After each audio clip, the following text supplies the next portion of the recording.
गाने के बिना फिल्में अधूरी हैं, सिनेमा जगत अधूरा है।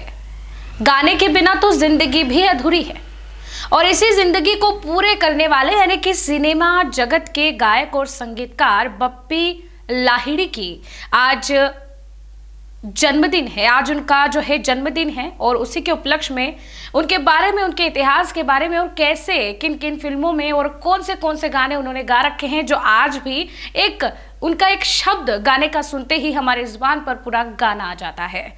डिस्को जगत की यानी कि सिनेमा जगत में डिस्को से भरपूर गाने वाले जो संगीतकार हैं, उनका जन्मदिन है और उनके इतिहास के बारे में हम आपको बता रहे हैं। मैं लक्ष्मी पांचाल, चलिए शुरू करते हैं उनके इतिहास के बारे में जानने की ये कहानी।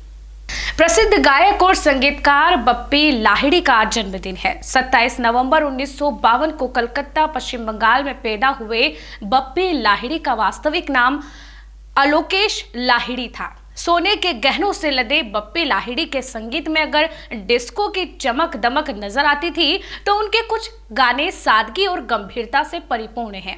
बप्पी दा के नाम से मशहूर बप्पी लाहिड़ी ने 1970 से 1990 के दशक में भारतीय सिनेमा को IMA disco dancer, Jimmy Jimmy के पग घुंघरू, इम्तिहान हो गई, तम्मा तम्मा लोगे, यार बिना चैन कहाँ रे और चलते चलते जैसे बेहतरीन डिस्को गीत गाए थे।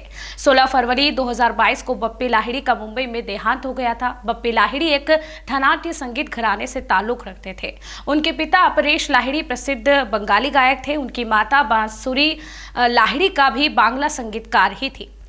बप्पी दा अपने पापा के अकेले संतान थे। 3 साल की उम्र में तबला सीखने के बाद उन्होंने संगीत की शिक्षा लेनी शुरू की। संगीतकार किशोर कुमार और S मुखर्जी उनके संबंधी थे। उन्होंने संगीत अपने माता पिता से ही सीखा और 19 साल की उम्र में पहली बार उन्हें बंगाली फिल्म दादू में गाना गाने के लिए चुना गया। बप्पी लाहिड़ी उनके अपने हिट नंबरों के लिए उतने ही प्रसिद्ध थे जितने सोने के प्रति उनके आकर्षण के लिए।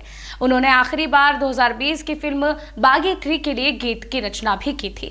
बप्पी लाहिड़ी की बात हो और उनके स्टाइल पर नजर ना जाए, ऐसा हो ही नहीं सकता। महंगे और सोने के गहने पहनने वाले बप्पी लाहिड़ी हमेशा रॉकस्टार के लुक में नजर आते थे। बातचीत के ढंग से भी वह एक ऐसा मिश्रण लगते थे जिसमें भारतीय रंग रूप के साथ अधिक मात्रा में विदेशी फैशन हो। उनके पहनावे में अधिकतर ट्रैक सूट या कुर्ता पायजामा होता था।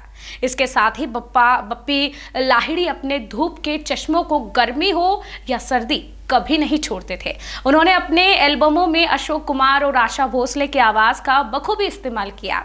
एलिशा चिनोज और उषा उथुप के साथ मिलकर उन्होंने कई हिट गाने दिए। हालांकि उन पर कई बार विदेशी धुनों को भी चुराने का आरोप लगा, पर उन्होंने आगे बढ़ने पर ही जोर दिया। बप्पी लाहिड़ी ने बॉलीवुड में गीतों को पॉप का तड़का लगाया और भारतीय दर्शकों को एक नया स्वाद प्रदान किया। भारतीय संगीत जगत में एक समय ऐसा भी था जब बप्पी लाहिड़ी का नाम आते ही लोगों के जहन में झूमते हुए गाने और बेहतरीन म्यूजिक घूमता था, जैसे यार बिना चैन कहाँ रे। तो ऐसे ही गानों को सुनते रहिए। आज बप्पी लाहिड़ी दा को यानी कि बप्पी दा को याद जरूर कीजिए और उनका जन्मदिन मनाइए। आज के इस रिपोर्ट में फिलहाल के लिए इतना ही।